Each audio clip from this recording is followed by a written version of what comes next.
The Lord be with you. And with your spirit. A reading from the Holy Gospel according to Luke.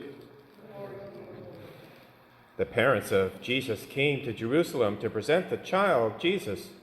In the temple there was also a prophet, Anna, the daughter of Penuel, of the tribe of Asher. She was of a great age, having lived with her husband 7 years after her marriage, then as a widow to the age of 84. She never left the temple but worshipped there with fasting and prayer night and day.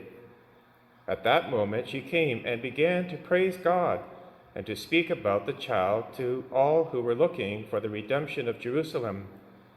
When they had finished everything required by the law of the Lord, they returned to Galilee, to their own town of Nazareth. The child grew and became strong, filled with wisdom, and the favor of God was upon him. The Gospel of the Lord. Praise to you, Lord Jesus. In today's first reading from 1 John, the Apostle John talks about the love of the world that can capture us to such a degree that we fixate on the created things and terminate our desires there rather than allow the created beauty of the world to bring us to a love of the Creator. So he says, do not love the world or the things in the world, for this is not love of the Father. And then he lists the particular temptations that would drive a person to that dead end. The lust of the flesh, the lust of the eyes, the pride of life. And indeed, those were the three temptations that brought down our first parents in the garden. Because what did God say? You shall not eat of the fruit of the tree of the knowledge of good and evil. It was a direct command. But then comes the serpent and tells the woman Eve that if she were to eat the fruit, her eyes would be opened and she would be like God, knowing good and evil. Well, there's the temptation to pride, to be God without God. In other words, on our own. Well, then the text says that the woman saw that the tree was good for food and a delight to the eyes.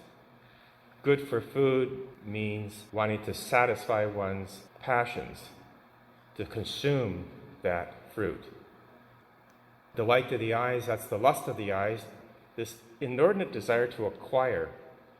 Even though she was given a direct command not to eat, she had this desire to have that fruit for her own. So those are the three great temptations, and they plague humanity right from the garden all the way to today. Now, what's the remedy or antidote to these temptations? Jesus, when he begins his ministry, the devil tempts him in the very same ways that he tempted the first Adam. But the new Adam, Jesus, resists those temptations. Remember, the first was the devil knew that Jesus had fasted for 40 days and 40 nights, and so he says, why don't you turn those stones into bread and satisfy your hunger? Well, that's the lust of the flesh, to satisfy that desire.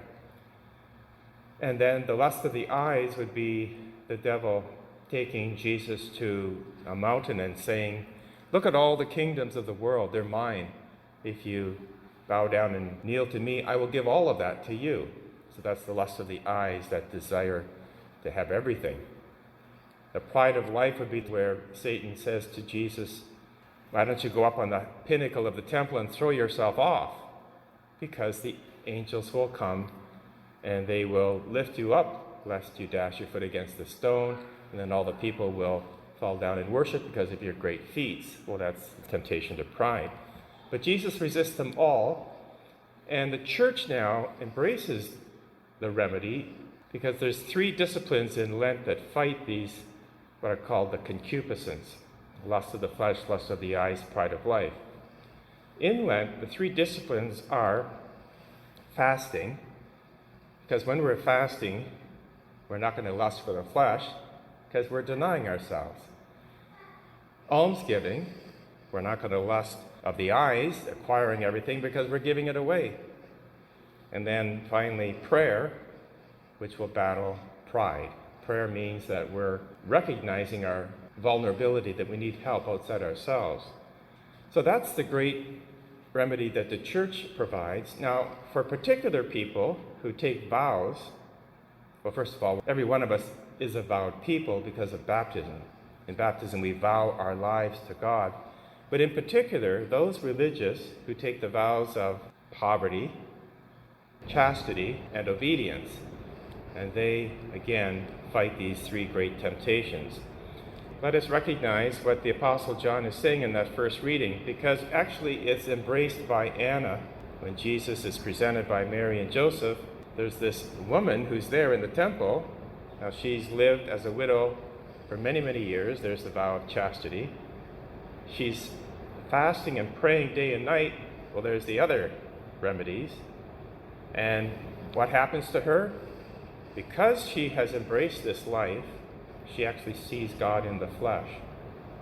And that's the reward. Now, that's what we're called to do, to see God in the flesh, which would be after our death, when our bodies are united to our souls and we gaze upon the beatific vision. So let's embrace, at least in a way, a disciplined life so that we're not caught like our first parents, but rather we imitate Jesus Christ and this woman, Anna, and then our eyes are truly opened and we see what's really important, the spiritual life. We indeed will see the face of God.